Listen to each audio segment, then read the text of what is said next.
And you're here with your favorite podcast in the motherfucking world, the Vibez podcast. As you look here beside me, we have a gentleman of class, a gentleman of integrity, a gentleman that has the power to morph your day around, and he does it through making stomach pains come your way through a great old chuckle. And we all need a good old chuckle. We have the good old Clifton Simmons up in this mother farmer.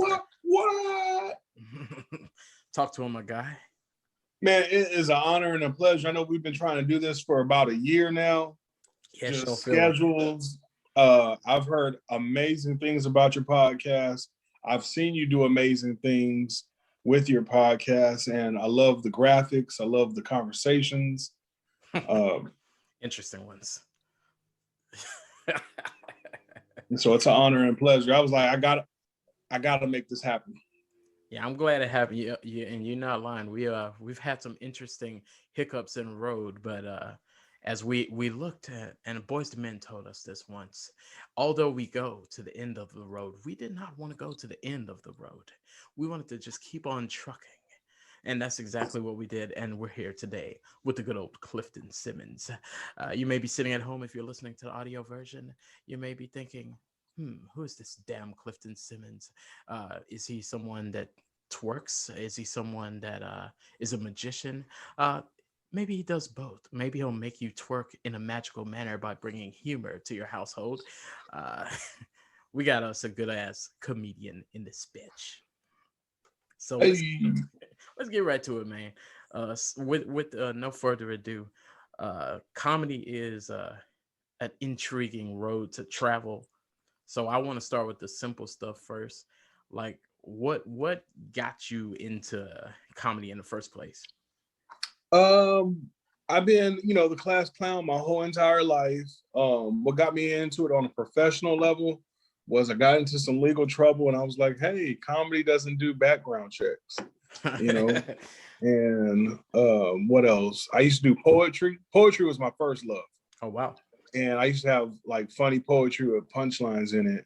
And Bobby Smith dared me to do comedy one time, and I did it. I got a good reaction from it, and then I saw a quicker return as far as finances with Nice. stand up versus any other like art craft I've ever tried to do. Shout out to Bobby because Bobby stayed recruiting because he actually got me considering it because he came on the podcast before and we had a little chat and he was like, "Yeah, you should try it." And I've had a little bug in my ear and in the back of my mind ever since. So hearing you tell me that he's the one that got you out here too, I see he's just sprinkling little trails all over the city. Yeah, yeah. Without Bobby Smith, there's no Clifton Simmons, and um, it's crazy. He was one of the first people I ever got to see perform live. I was 14 years old. He performed at my aunt's play. It was actually his first time. Oh So wow, no, that's yeah, dope. It was meant to take place. That's probably why y'all jam tight like that's that. crazy. He saw my first time, and I saw his first time. Yeah. Ain't them some shit. And shoot, with that being said, have you ever had like, a moment where you bombed? Several. And if you did, how did you bounce back from it? You're only as good as your last show. I got booed off stage at the Alamo Dome back in 2012, and it was the best thing that had ever happened to me because it's the most I've had like a lot of good moments in comedy, but I always remember that humbled me. And when I look back at how I bombed, it wasn't that it was a Frankie and Beverly and the Maze crowd, older Christian Yeah, black yeah. crowd. I was like in my early 20s talking about, when we're in our early 20s, we only have so much life experiences. So I'm talking about dick and fart jokes and Yeah, yeah. He's coming from that Mike Epps perspective. and so they just couldn't handle it. But how I bounce back is I get on the stage as soon as possible because you don't want that spirit to linger on you. Mm. No, I'm actually glad you were able to do so because a lot of people get discouraged from stuff like that. Although it happens to all of us in different lines of entertainment, a lot of us go in our little cubby hole with a little moisture in our eyeballs and we don't want to do it no more. But you got me. Yeah. But okay, with the culture that we're in now, and I'm sure you expect this question, yeah, because and the reason we all like to ask, us non-comedians like to ask about the cancel culture and how you bob and weave and manipulate these situations, because it's a lot of different ways to go about it. Some people just don't touch on certain things, period, and some people do it a little tactful. Is it any topics that you fear, or do you just go out there like guns blazing, or are you a little more tactful about certain things? I'm glad that you asked that question. I'm a very edgy comic. Mm. My hashtag is let's not make it awkward. And with the with the way that the world is going on today, I thought I could do it. I mean, there's some stuff I won't get away from, but there's a lot of stuff I'm just gonna have to let go. And I can continue to do certain things. Yeah. But for where I'm trying to go in my career, it looks like I'm probably going to end up eventually being behind the scenes. But things are actually going good at the moment. And I had to get rid of a lot of my rape jokes. Yeah. I used to have some funny ass rape jokes, bro. Yeah. And I don't think rape is funny. Yeah. I don't think pedophilia is funny. Of course. I don't think abortion is funny. I don't think killing puppies is funny at all. Yeah. But if I can try, my inspiration came from for comedy is it's how I cope. It was a defense mechanism. They made fun of me because I was in special ed, and so I used to make fun of myself before they could. And so when things are going bad, I got to make a joke about it so I can laugh about it. You hit them with the feet rabbit. Yeah, I like to take a very awkward, unfunny situation and make it funny, and that's how some people grow from it, and that's how I grew from. That's how I cope. If my mom died, you'll be hearing a whole bunch of jokes about my mom's death. And the crazy thing, I know what you're saying. I know hearing that somebody may be going, oh, heavens, but I know what you're saying, because there's a lot of things that's not funny at all, but there's ways you can talk about the scenario and things that could be funny about it, but not necessarily rape is funny, or you know what I'm saying. It's just I don't think stuff like that is funny, but the way people are sensitive, those used to be my best jokes. People used to like applaud. I got video footage of people applauding rape jokes. Oh, I'm you sure. know what I'm saying? I do a rape joke now, it might work and it might not work, and it's just not where I'm at in my career. And with me getting sponsors and you playing it smart. I'm just gonna have. I had to finally accept. I gotta go ahead and let it go. And if I do something edgy, it got to be so classy. The wording has to be just right. Yeah. Do you feel like you and your sponsors are at a good medium? And what I mean by that, like you have of course you can't just cross the line, but there's enough freedom for you to move around and not just say the chicken crossed the road, and you know what I mean? Oh well, I mean that's on them. They should. All my a lot of my stuff is on social media. A lot of them they've seen me perform before, so they know what they're getting into. It's just I'm trying to. What I'm doing is I'm becoming more. I don't know. I'm becoming more corporate, and I just want to operate. I just know in order for me to get the next level of money, I have to be a little bit more mindful of how I roll. I'll tell you that I know what you're saying, because when this podcast started, it was called the Vibez Pimp Cast, and we were trying to switch it up a little bit, but I heard a lot of feedback about that, and we eventually just became a podcast and not a because people think of pimps and hoes, not yeah. Pimps, like anybody can be a pimp, Yeah, and I was just doing it because we was talking about relationships and stuff a lot, but it didn't. There was some offended people, and we went ahead and toned it down a little bit. We didn't tone down the content, but when you hear that word, you can't even get to the content because you're like, oh wow, you're already prejudging. Yeah, exactly. So let me ask you this though: when you're actually experiencing comedy and not the one doing the comedy, do you feel like you're easily offended? Like, if you go to a comedy show, like, is there a line for you, even just, or maybe there's a joke you have in mind that you heard that you was like, whoa. I keep an open mind. I try my best to avoid as much comedy as possible. There's this girl that I've been going out. She's not my girlfriend, but we've been dating, and she wanted to go to this comedy show in Austin, and I had to tell her, I was like, to be honest with you, if I go, I would go if that's what you want to do. But only reason why I would go is for networking reasons. Like, honestly, when I'm at comedy shows, I feel like I'm at work. Yeah. Yeah. I don't even watch comedy specials. Like, a lot of people will be like, "Oh, did you see the new special Dave Chappelle?" Da, da, da, da, da. I'm like, nope, I ain't seen it. So you don't watch it? I might glance at something. I might glance at something just so I can know what's on game, like who's out there. But is it because you think it may affect your comedy?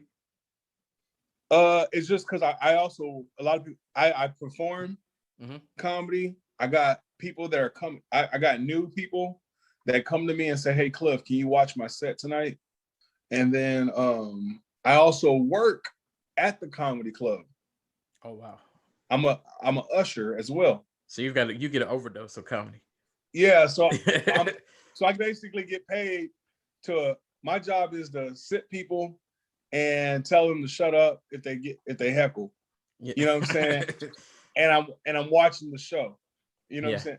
I don't work there for money. I work there if I don't have a gig that weekend or that night. You know what I'm saying? The money is still flowing in. Yeah. And so I work the door at the comedy club. So if I'm not performing, I'm either watching comedy at the comedy club. Understood. But so what is it? Is that why you don't watch specials like a Dave Chappelle? Because I don't want to subconsciously take their joke, or I want to. I guess I just watch a lot of comedy though. You know what I'm saying? It's like cool you're at work. Let's see. It's like eating at the place where you work at. Yeah. And I'm not speaking for all comedians. I'm just speaking for me. I've been around stand up my whole entire life, like watching Comic View. Okay. My life. I mean, I'm a comedian. Everybody want to tell you the joke. And so if I watch comedy specials on top of everything outside my household is about comedy almost. Yeah. I won't be able to get inspiration to write new jokes. It probably and this isn't a shot at your colleagues or anything like this, but do you find yourself, I wouldn't say not enjoying it, but do you ever find yourself, not laughing as much because I guess you're like, I know where he's going with this. Oh yeah. Like I laugh on the inside. Yeah. As soon as they start, you're like, I know where he's going with this. Yeah, I mean, it's not that I don't enjoy it. People are like, you don't think it's funny? I'm like, yeah, I think I took another girl out on a date, and she was like, you're not laughing. I am laughing. You know what I'm saying? I'm laughing like you're looking at it like a science project. That do make you go ha ha ha ha ha. Yeah. But just because I'm not going ha ha ha ha ha doesn't mean that guy's not funny. Yeah. I watch a lot of comedy. It's like a female that gets spanked on the regular basis. a regular pa. Yeah. It's not gonna do nothing. She's gonna say this is a typical day for me. Yeah, you know what I mean? No, that makes sense. So with that being said, like, what is a highlight in your career or a moment, that you deem to be a highlight thus far? The highlight of my career where everything really, I mean, I have several, but for me personally, the highlight of my career is when I performed on Broadway, because when I went to New York to say goodbye to stand-up comedy. Oh, wow. I booked some shows out there, and I said, you know what? You're 30 years old. You told yourself if you're not at a certain point at 30 years old, it's time to go ahead and rack it up. You know? Yeah. And I went out there I went out there thinking that I was not going to do good. because it's New York. There's a comedy club on every corner. Mm-hmm. You know what I mean? They done heard every single joke. Yeah. And the first night, I was like, oh, okay, I got lucky. Mm-hmm. Second night, I did good again. I still wasn't like convinced yet. Mm-hmm. But when I performed on Caroline's on Broadway, that was confirmation. Like I'm taking pictures, signing autographs. People really enjoyed it. Yeah, that was when I realized this was year 8. Because from year 1 to year 8, mm-hmm. I was making money, but I wasn't making a lot of money. I would get like $50, $200. Mm-hmm. You know what I mean? Free liquor, free food. Yeah. And when I got to no, like no bullshit. Like what you just said. Like literally free alcohol, chicken strips. Yeah. And it just didn't make sense. It was fun. But I was going through a custody battle, and it doesn't look really good to say, hey, I do stand-up comedy for a living. They don't take me seriously. Yeah, I feel you. When I got to year 8 and did, it probably was hard for you to not throw that in the comedy too, huh? Yeah. When I got to year 8, I was like, you know what? My friends are graduating from college. Mm-hmm. They're getting houses. They're getting married. What have I built since high school? Mm-hmm. I'm living at my mom's house. Even there's nothing wrong with living with your mom. To anybody that's watching the show, I was living off my mom. Yeah. You know what I'm saying? Because I can understand living with your mom and you're helping your mom. Yeah. No, my mom was helping me. Mm-hmm. You know what I mean? There's a difference. My car was broken down. I was taking 3 buses to, move around. Can I get a witness? Sometimes I was spending. Yeah, back like 12 years ago, we didn't have Uber or Lyft. Yeah. Taxis were expensive, and the buses, they stopped after a certain time. So I would spend a night downtown just so I can go perform. Yeah. Oh, I bet. You know what I mean? I would have to wait till 5 a.m. until the buses started loading. So I would say performing on Broadway was the biggest highlight of was a turning point of my career. And since then, I sold out the comedy club like a couple days ago. So I guess you could say technically that's the highlight of my career. I'm a best-selling author. Is that what they're doing now? Hey, talk about it. Whoa. Mm-hmm. So I would say performing on Broadway, 85 South show. I was on that. Nice. And best-selling author, and I sell out comedy clubs. Nice. No, that's more than highlights. You used the whole highlighter right there. I just don't know which one to pick. That's dope. That's all. I said personally for me, it was the Broadway for me, like, because that changed my life. Like it made me be like, okay. It was like, okay, Clifton, you got something. Mm-hmm. They fucking with you in New York. All right. Yeah. I'm feeling that myself. Do you feel like because we all know when it comes to music, and I know what I think with this, when it comes to music, there kind of is an age limit. There are people that's been around and they still rapping, and Jay-Z and 2 Chainz and stuff like that. But as far as new artists getting signed when they're 38 and 40, it typically don't happen. And when it comes to comedy, do you feel like there's all right, you're too old for the best thing about stand-up? There's really no age limit. I could be like, I could be 95 years old. They still gonna rock with a nigga. Like, yeah, facts. It's not like basketball. After a couple years, it's like if you made it, you can't really do your thing. I mean, but even in music, you can still do your thing. But I have to admit, I don't take everybody serious when they come to me with their music. Like, oh, this is your hobby? Okay. Yeah. I will admit that's bad. That's bad that we do that. We shouldn't do that. I feel the same way though. I have a lot of people that, I've sat on the phone for like 2 hours plus with people telling them how to start a podcast, and and they don't do it. And then I begin to think about how much time am I wasting giving the game. I don't mind giving the game. I'm not holding the game, and the game's not a secret, but how much time do I waste giving game that's not going to be utilized? And I'm sure, with And I music, respect comedy, and it's I all. respect the amount of stuff that you've done with your podcast in a short period of time. Mm-hmm. You know, the amount of followers you have, Yeah. the how professional it is. Yeah. So next time I'm on here, I'm gonna come a little bit more correct. I'm gonna have the whole setup. Oh yeah. You know, No, you Gucci. You Gucci. that Yep. income tax is about to hit in the next couple of days, boy. Mm-hmm. And you know what to do. Go and get yourself a fake, get your gold teeth, make sure they fake. Now I'm gonna get the whole setup. I'm gonna get the mic and Mm-hmm. everything. Oh, there you go. See, you focus. You're not focused on gold teeth. You're trying to get the mic, the background. That's what I respect. Yeah, I already went through the gold teeth phase. Yeah, you and me both. I already been. Jay's Grills at Eisenhower Flea Market. Oh yeah. Oh, you've been down that road. I'm a senior citizen, so I'm slowing up now. I'm just focused on keeping my cup right. What you sipping on? We got. I don't know if you're familiar with this Kraken rum. Kraken rum. Okay. Yeah, it's not crack, just to be clear.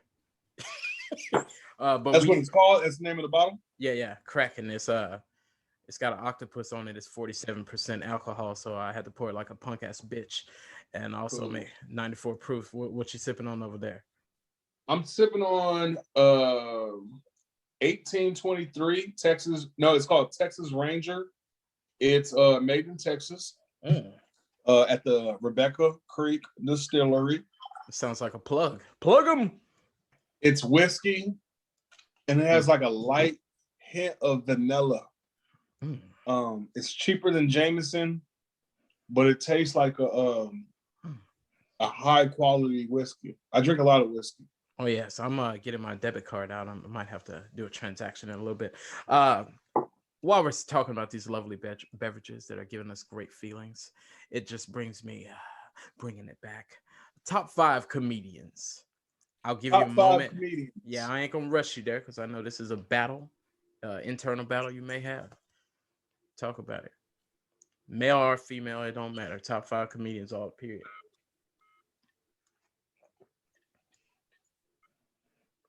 Testing 1, 2, 3. Can you see me? There we go. All right. So top 5 comedians is going to be Robin Williams. All right. D.L. Hughley. Shocking. Some chick that no one doesn't really know too much, but in my world, everybody knows who she is. Her name is Lori Kilmartin. She writes for a lot of your favorite comedians, like Conan O'Brien.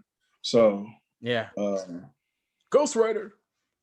Who else? Jay LaFar. Okay. He's a local comedian here in San Antonio, but he's a beast.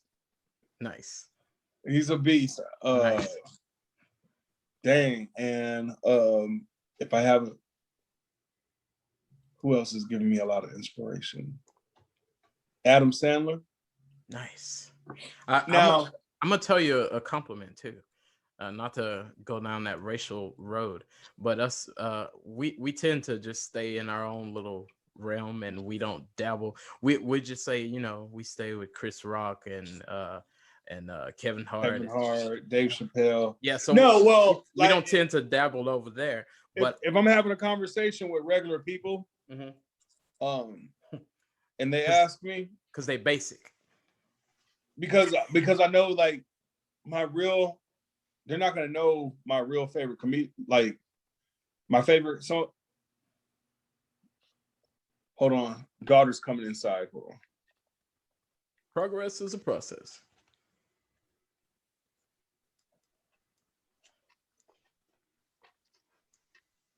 All right.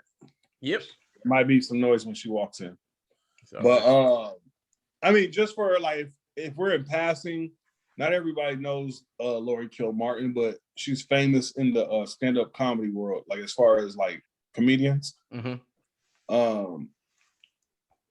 So I won't necessarily say her because I know that people won't know who she is, but I will go like, oh yeah, Chris Rock, you know what I'm saying? Yeah, just Dave Chappelle, so you don't lose them. Yeah. I will say like a generic answer. Yeah. You know what I'm saying? Now I respect that because I noticed, and I think I think it has something to do with not be. I don't think it's because Adam Sandler and people like that are not funny. I think what it is with us a lot of times, and it probably goes all around the board with race, not being able to relate. I find it funny. I like Seinfeld and all that stuff, but I know a lot of people like, oh, that's not funny, and it's more because they probably like, I don't know what he's talking about. Um, how do you adapt when you're and have you? I'm sure you have had a different crowd, and if you're like, yeah, black folks be like, and if that's not hitting, do you feel like you got a bag of universals? You're like, cool, I'm gonna go ahead.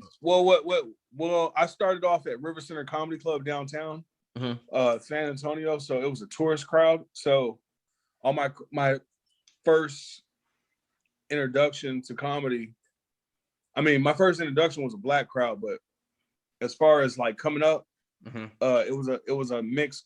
I was constantly dealing with crowds from all over the world because tourists would come to the comedy club because it was it was in a downtown in a tourist area. So to be honest with you, black crowds are some of the hardest crowds that you can do, because if you mess up on, you could be killing. You mess up on one joke, they off. You can say the funniest joke after that.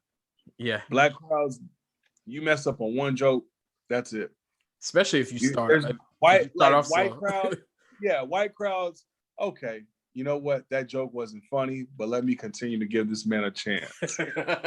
You know what I'm saying? Yeah. I love our people, and like our people, black people, we want to feel like the comedy is happening right now. Yeah. So even when I perform for black people, I gotta make it seem like, and this is not all black crowds, like, because they love me in other cities. Yeah. But when I'm performing in my hometown, San Antonio, a black crowd, oh no, you gotta come correct in San Antonio with a black crowd, especially if you're from here. Like, well, they show, like I said, they show love now, but like when I was coming up, and I'm still coming up. Yeah. When I was coming up, I had it rough, bro. Yeah. I feel you. You know what I mean? But also, I'm older now, so I got more relatable stuff. Yeah. Testimony service. Yeah. Yeah. No, I feel you. No, but when you say universal, I would say most of my stuff is universal. When I get the question is, it's the opposite. It's not so much if I have a mixed audience or another race in the crowd. It's when I have a black crowd is when it's like, damn, I gotta go in a different bag. I gotta really like relate, you know what I mean, to everybody, because I'm not a black comic. I'm not BET. I'm not Def Jam. I'm not BET Comic View. I'm not Wildin' Out. I'm a comic that happens to be black. Yeah, I don't do the whole black people got bad credit. You know what I'm saying? And you know, don't you hate it when you're in the grocery store and you see a white lady? You know what I'm saying? Yeah. You know, and her kids just talking to her crazy. Yeah, we've heard enough. To give her the belt. You know, I don't do stand up. I don't do that kind of comedy. It's kind of funny because it seems like sometimes we want to hear the same stuff, because a lot of stuff like that is like it's been said so many times in so many ways. You know what I'm talking about, right? I'm off of it anyway, so I enjoy the comedy more than what you're saying, the smarter comedy, or something make you think a little more. I don't want to hear who got a big head and who's musty and it seems a little childish type of comedy. 3 baby mamas. Yeah. Exactly. No, what's up, white man over there in the back? Can you co-sign on me on a new car? Yeah, exactly. I don't do that, but I can do that. I just don't. You got the fast wit. I used to cater to the audience, but I feel like with technology, I feel like they could have went to, you know what I'm saying, Velvet Vibez podcast and saw my episode that I was on and saw what I was about. Yeah. Understood. I feel like they could have went to YouTube and looked at my content to get an idea of what I talk about. Yeah, that little And research. so yeah, I'm the kind of person I don't mind bombing. Mm-hmm. I'm not gonna cater to the crowd. I'll do a little bit, Mm-hmm. but I don't cater to the crowd. Like if anything, uh, I'm like, oh, y'all didn't like that joke? You're gonna hate this joke. You're gonna Yeah, hate the next joke. If I didn't yeah, like that last joke, yeah. you're I gonna feel you. fucking hate this. I'll Now do something. I'll do something like really, really like you're fucked up. trolling yourself.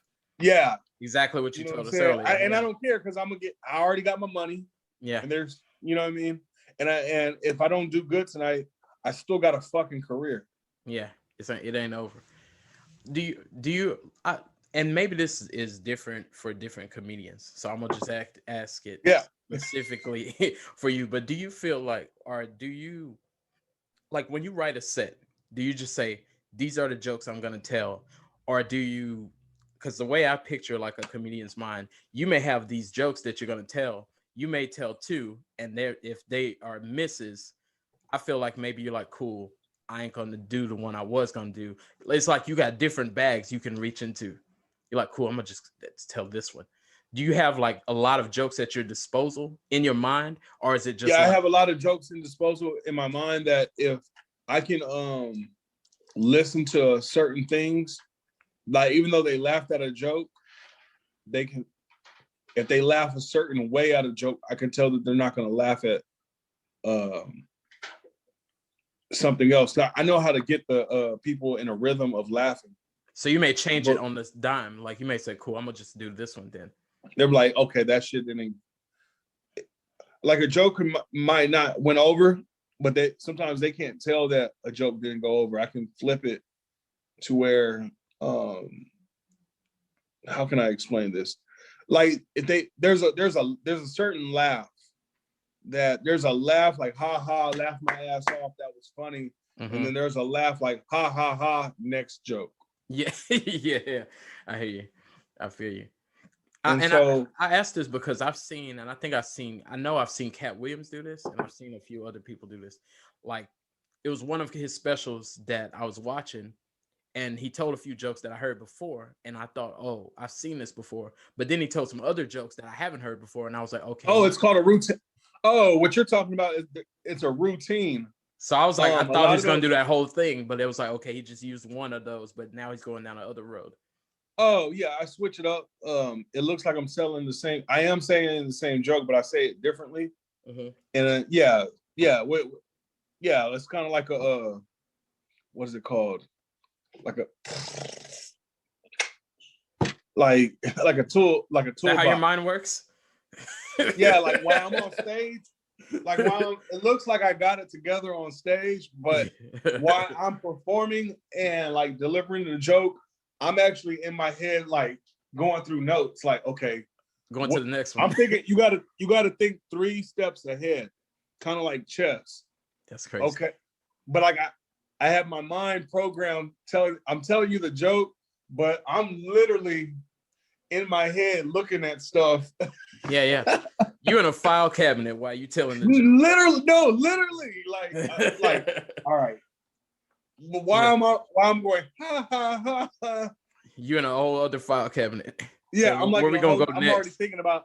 I'm already 3 jokes ahead of, like, while I'm telling you the joke. I'm 3 jokes. I'm thinking about like 3 jokes that I haven't even Nah, told y'all yet. I understand what you're saying, because the times I thought about doing stand up, that's the part that I wasn't worried about would I be funny. I was like, cool, I might write 10 jokes. Just say I write 10 jokes, and I think these are funny. If I tell 3 of them and they're not funny, I'm like, oh, well, this is what I got. You know what I'm saying? But with you being seasoned, if you hit 2 or 3 that ain't funny, or it's not connecting with this audience, you can say, cool, I'm gonna go do these others, because you got so many. You know what I mean? You got a Yeah, full for clip. someone that's coming up and that's very new, yeah, I do recommend try to cater to the audience. But me, I'm the wrong person to really like ask that question. And like, I'm like, fuck y'all. Yeah. I know that I'm funny. I like it's one of those. I know that I'm funny. So if I Yeah. bomb the night for 30 people, Yeah. it's not gonna ruin my career. See y'all next Maybe weekend. my jokes weren't for y'all. Yeah. No, that And makes sometimes my timing is off, you know. yeah. But No, that makes I sense. know that I'm confident. I know that I'm funny. I actually for a long time I really didn't even fuck with my shit, but I would say for the past 3 years, I can honestly say that I do comedy for me, and I used to battle with depression. I Okay. used to worry about what people thought about me, I've been on that road. and so once I started impressing, as long as like I'm cool with God, Mm-hmm. and as long as I enjoy my content, my like if I bomb tonight, it's Yeah. not gonna really fuck. It doesn't fuck with me Yeah. just Gucci. because I know who I am and I know whose I am. Hmm. So as long as I got that, I'm cool. Can I get an Like, amen? so it's kind of like I don't really like, but Yeah. for like, let's say if you was a comic and you were like year 2 or year 3 or year 1, yeah, I would say yeah, go ahead and cater to the audience and Mhm. um, You gotta but prepare yourself. because I the reason why I would tell that to a young comic is because I want them to be able to build their fan base and Mhm. like because what I'm saying it can kind of be negative. Like It's coming for somebody that been doing this. yeah, for me I don't care. Yeah, Like yeah. if these people tonight don't like me, it's okay. Yeah, I still have a career. yeah, You it's know what all I'm good. saying? Yeah, yeah. But Let me ask you this. I noticed you had, you mentioned a couple of female comics. Why do you think women don't get mentioned in a lot of people's top 5, top 10, or just don't get as much light in the comedy world? I'm not quite sure. I think because if you look at a lot of my shows that I do, I mean the shows that I produce, Mm-hmm. because I don't everything I get booked for, the ones that I have the booking, I usually have a female comedian because I like women empowerment. Mm-hmm. But I think women have it different because because you have the woman comic that talks about being old, you have the woman comic that talks about being a mom, you have the slutty woman comic that talks about her slutty shit, And the obese one. uh, versus a woman that's just there's actually women that happen to be a comic like how I happen to be. I'm not a black comic. I'm a Mm-hmm. comic that happens to be black. Mm-hmm. You have real comics out there that just happen to be a woman. You know what I mean? Yeah, yeah. No, I feel Um, I think some of it has to do with just women coming to shows and like if a woman is like hot, mm-hmm. they have to address their flaw up front in order to get the crowd. That's my opinion. Mm. Like women that are all right, they have to either dress kind of down. They can't be like overly sexy. Mm. And if they are overly sexy, like right off the back, they have to like connect with the audience and show like it has to be. They have to say something like, "I got an extra pinky toe." I think I know what you're saying, but it's like going to karaoke and singing like really good. It kind of like kills it. You know what I mean? You go Yeah, to karaoke, you want to hear some bad singing. It makes it fun. When you go in yeah. there, Those the ones that have bad singing are the ones that kill.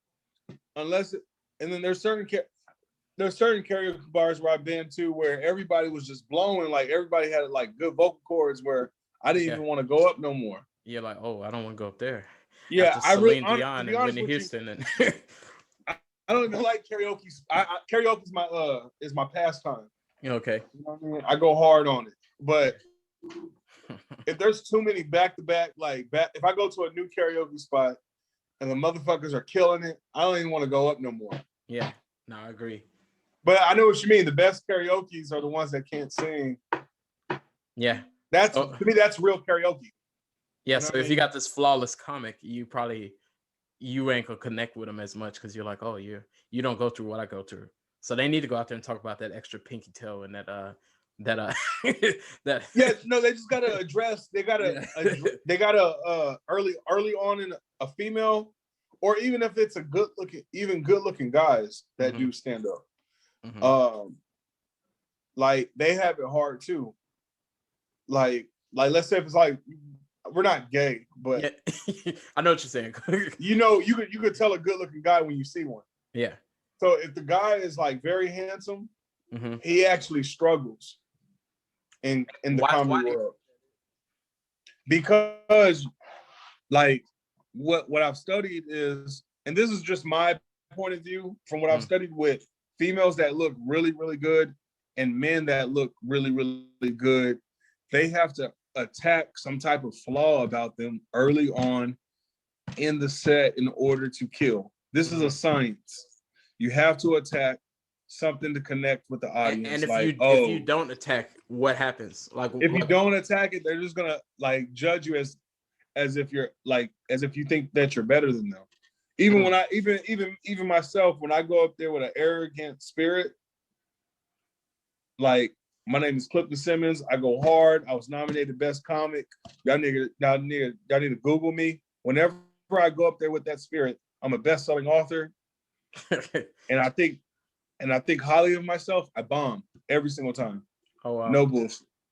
Even now, I've been doing it for 12 years. If I go up there with like a cocky ass spirit, as if I'm just a shit, I will bomb. And maybe not bomb. Maybe not bomb, but I won't do good. It could be too. Yeah, I see what you're saying, because it's like now that they feel that you're air quotes better than them, even if you are telling good jokes, I don't want to laugh at you now. It's like, oh, I don't like this guy. So then you tell a good joke and I'm gonna hold the laughter. I'm like, I don't like this guy. Yeah, you gotta start off like, oh my gosh, thank you so much for coming out, man. It means a lot to me. Give it up for yourselves. Oh my gosh. Yeah. Like you gotta start off humble as fuck. And then they'll ride with you. But you can't go up there with no cocky spirit like I'm the shit. Yeah, that's interesting. Yeah, so that's what separates y'all from rappers. You don't want to be nervous either. And this is not all comedians. This is just from what I've studied, and these are the methods that I use that work for me. Okay. And I'm not the best looking dude. So well, make sure to drop your email address after this, and somebody might reach out to you to tell you otherwise, so you never know. Yeah, well, I mean, I do know I'm a sexy beast. You know what I mean? It's a cocky man now. So who are your top 5 favorite comedians?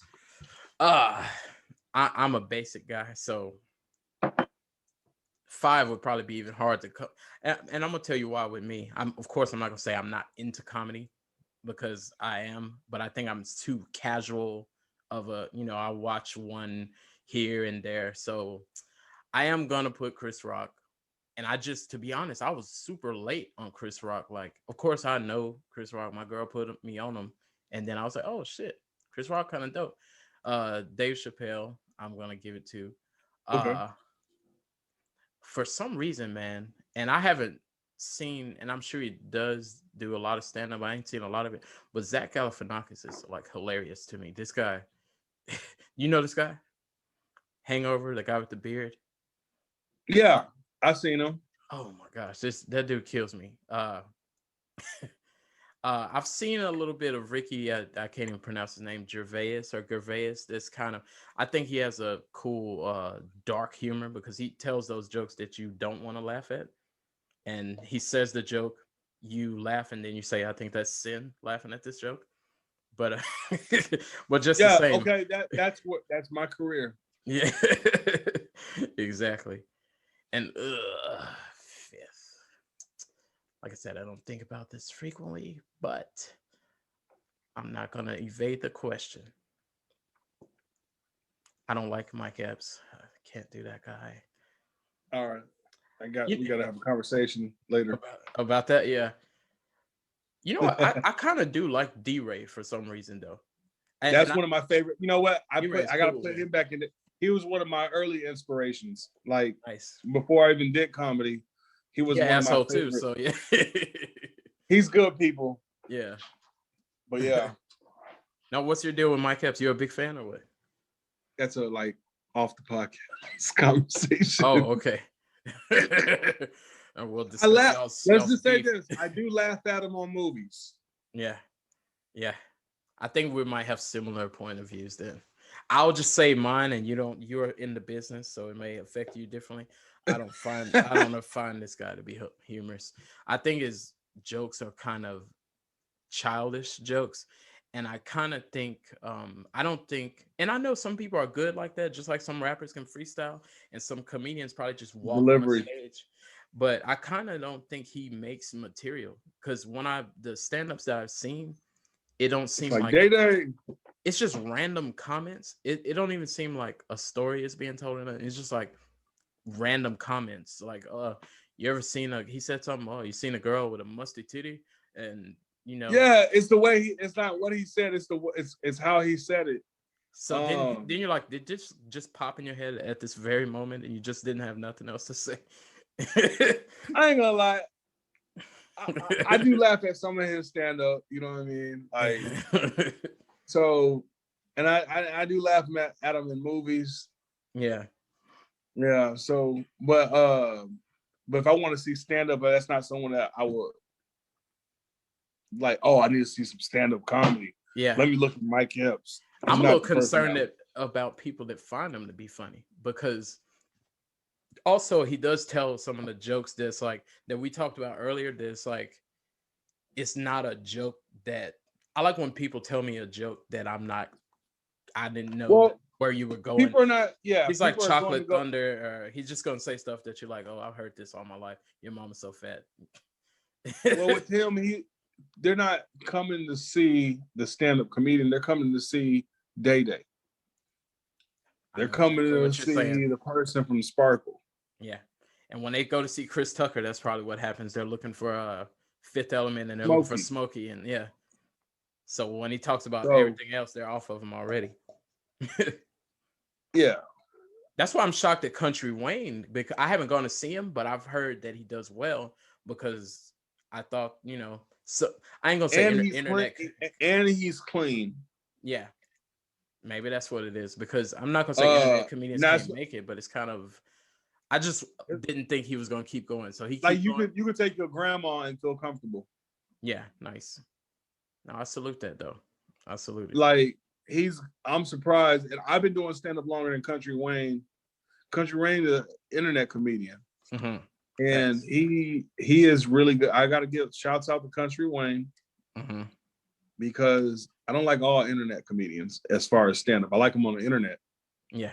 But him and Just Hilarious. There's a lot of internet comedians that are doing well, and then there's some that that are not doing so well. Yeah, I interviewed Steve say Brown about this. Him and Just Hilarious are my two favorite internet comedians that have done it. Nice. I fuck with my boy 39 Cents. He did well. Yeah. But there's a lot of people like you that got a podcast and a shitload of subscribers, no TV credit. I can name several comedians that they didn't even do stand-up comedy. They just got a whole bunch of subscribers from their podcast. And so now they pack out comedy clubs, and they're not even that funny, bro. Not funny at all. And this is not even, and these are my friends. I'm not talking shit about them. Yeah. I'm cool with them. I'm just saying, a nigga like me been grinding for 12 years, and this nigga with a podcast done sold out the comedy club for the weekend. It's a popularity show sometimes. Like, if you and that person don't really got any jokes, but because they love the podcast so fucking much, it becomes funny. Dog, they don't. He don't even bomb. They don't even bomb. Yeah. And I'm not lying. I put this on my kid's life. I put this on my kid's life. There's people that did not do stand-up comedy. They just got a whole bunch of subscribers on their podcast, and the subscribers, they don't care about the content.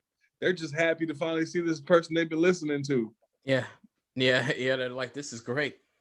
Yeah. This is automatically great. You're gonna I've never been to a comedy club before. I've never been to a comedy show before. This is about to be amazing. Yeah. It's like you're drunk off my. You sold. By the time you hit the stage, they drunk off their ass. Yeah. Yeah, I hear you. Now, I interviewed Steve Brown once, and he kind of told me about this too, about the internet comedians, and I wanted to ask him because I know he's been around for a minute, and especially older comedians, I wouldn't say it's coming from a place of hate, but it's kind of like they've been around.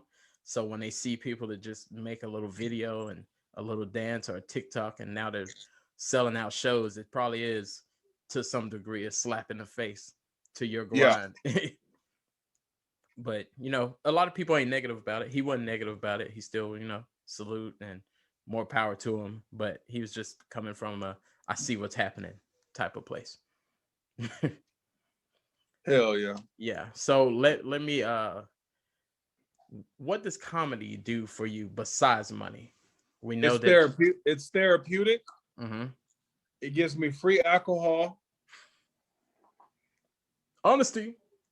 You know what I'm saying? I get pussy from it. There you go. I get to travel the world. Not only Nice. travel the world, I bring my family with me. Nice. My kids go on when I'm booked in Houston, we turn that into a vacation. Nice. Yeah, I know that. I see what you're saying. That's dope. You know what I mean? So I got to see. I didn't grow up visiting places. Yeah, I feel like this is. I got to see the whole entire world doing stand up. Well, I got to travel the United States doing stand up, and so I think that is my vacations. Like, okay, I'm performing here at this time. Yeah, then you're gonna do other things. Let me try to do all this. You can hit some restaurants right there and go, see what else is in the city. So that's what stand up has done for me. Probably throw you free content too, because while you're looking around, you're probably like, "What the fuck? Let me write this down." I mean, the list goes. I can't. I mean, stand up does so much for me. Like there's sometimes I will, if I'm, let's say if I holler at a girl mm-hmm. and things are going like south, mm-hmm. I hit them with the, I do stand up comedy, right? And then success. Yeah, sometimes, yeah, like y'all it helps. Shit. So, I mean, the list go wrong. Like the list keeps going, bro. Like, oh my gosh, yeah. Maybe I should say, well, I got a podcast. Sometimes I get to talk about my problems. I get to talk about my issues. It's helped me meet my childhood favorite celebrities. Nice. I've gotten pussy from stand up. Oh yes. What else?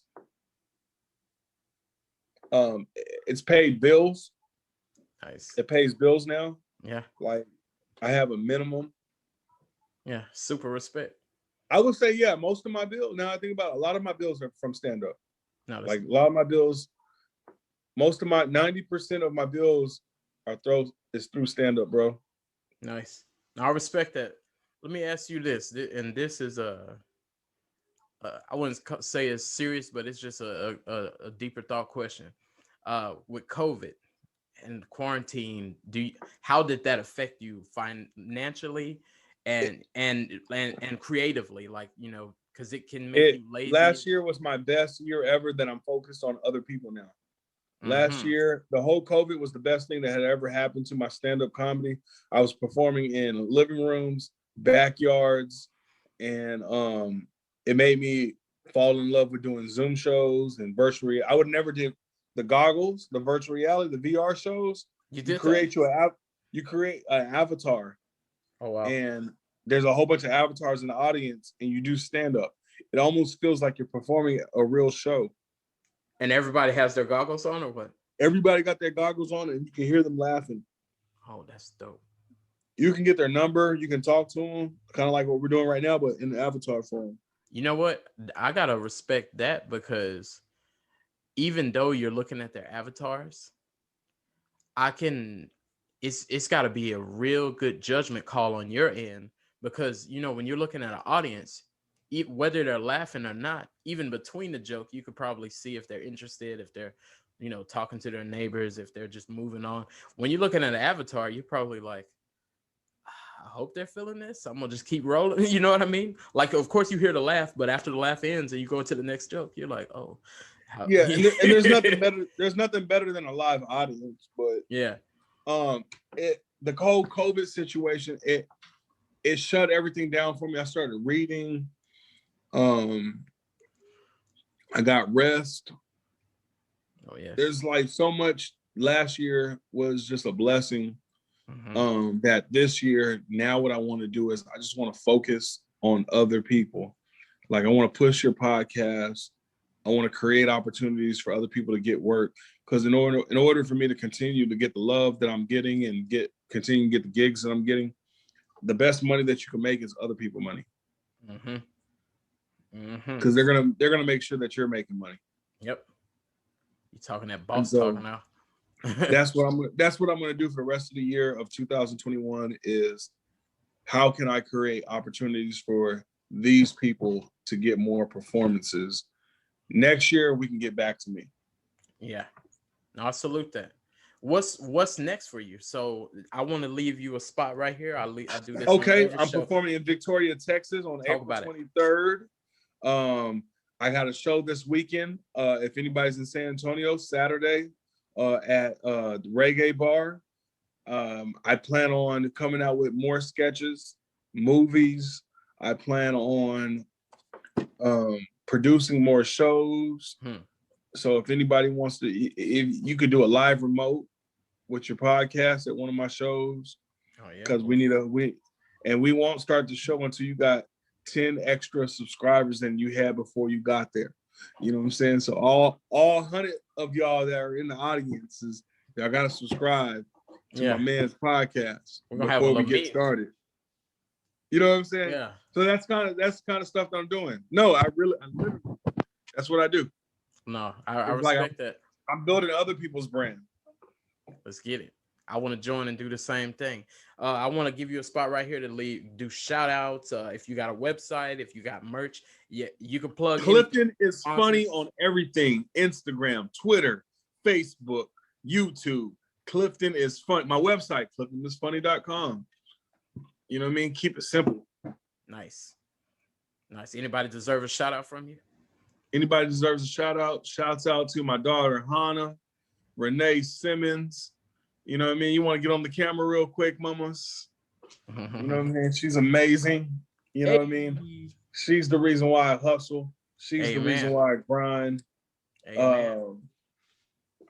She keeps me out the street. There you go. You know. Shouts out to Bobby Smith. Shouts out to Jay LaFar, Tory Poole, Loud Pack Boys, Jade and my son. You know, the list goes on. Shouts out to my baby mamas. I love all of y'all, all three of y'all. Amen. Shoot, with that being said, did you have any more sauce or seasoning salt to sprinkle on anybody? Nope. Everybody got y'all seasoning salt. Y'all need to check him out. He told you when the show dates are. If you didn't catch that, we have this cool feature called Rewind. Play that again. Make sure you jot it down. Make sure you follow the guy as he has stated. Clifton is funny all across the board. CliftonIsFunny.com.